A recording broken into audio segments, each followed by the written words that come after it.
Hi there, I'm Nox, and today we're gonna compare all the bolt-action sniper rifles in PUBG to see which one might suit you the best. The weapons in question that we're gonna be analyzing today are Kar98, Mosin, M24 and AWM. Also, I'm gonna be using a website called Battlegrounds.party in order to compare the damages and the damage drop-off. It's basically a website with data mined information about the weapons, so it's very useful if you want to see the damage to a specific limb or just damage drop-off of a weapon or damage of a weapon in general. So without further ado, let's begin.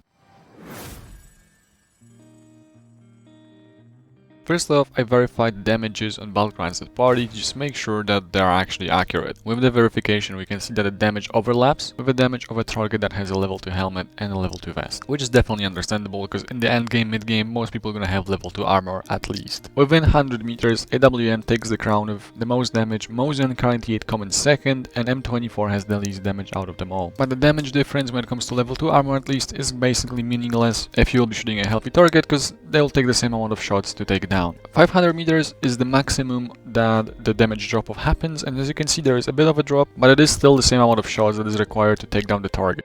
Things do look a bit different when you're talking about level 3 armor. When it comes to a helmet, only the AWM will be able to provide us with the one-shot headshot, kill or a knock. Kar98 and Mosin are basically the same weapons, so they also do have the same damage. With level 3 vest, we can see a damage difference actually mattering between Kar98 Mosin versus M24. If you shoot the target in an upper body area, Kar98 and Mosin will only require 2 shots in an upper body area, while M24 will require 3 shots to take down the target. So now let's actually talk about bullet velocity and bullet drop. Again, Kar98 and Mosin are basically the same weapon, so they have the same drop and the same bullet travel. Kar98 and Mosin have the most drop out of all the weapons, and what stats would tell you that Kar98 and Mosin also have the slowest bullet travel time. According to PUBG.fandom, Kar98 has a bullet velocity of 760 meters per second. Unfortunately, the website seems to not be updated since patch 13.1, so take all the data from this website with a grain of salt. Mosin, you could speculate it has the same bullet velocity as Kar98 because it's basically the same weapon, and on PUBG fandom, unfortunately, this weapon doesn't even exist. When it comes to bullet drop and bullet velocity, M24 comes out on top with higher bullet velocity and less bullet drop. And the crate weapon, which is the AWM, comes on top of the both weapons with the highest bullet velocity and the lowest bullet drop. As you can see as the result of my test, Kar98, Mosin and M24 seem to have basically the same bullet travel time. I was doing it frame to frame, but even if it's a human error, the differences in bullet velocity aren't really that meaningful. So now the question comes up, how do you actually choose your preferred weapon? So first thing I would actually recommend you to do if you're trying to get your preferred weapon is to go to the training mode and try the sniper rifles on a 800 meters shooting range,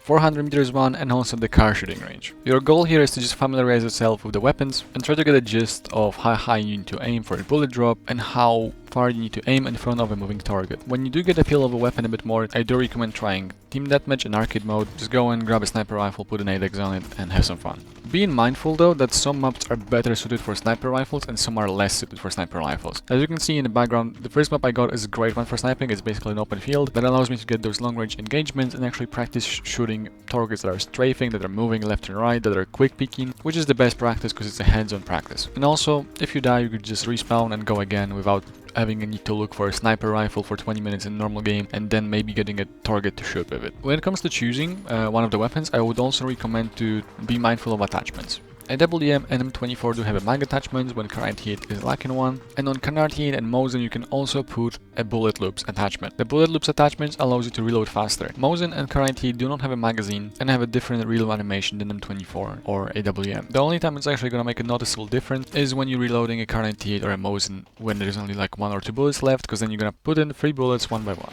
However, when you empty the full clip, you will reload all 5 bullets simultaneously. And the extended mag for M24 or AWM allows you to have 8 bullets in the mag. If you did enjoy the video, make sure to like and subscribe. There's gonna be more content, more tutorials and more comparisons. If you have any ideas or any questions, make sure to leave them in the comments and I'll be sure to read them all. With that said, thanks for watching and see you next time.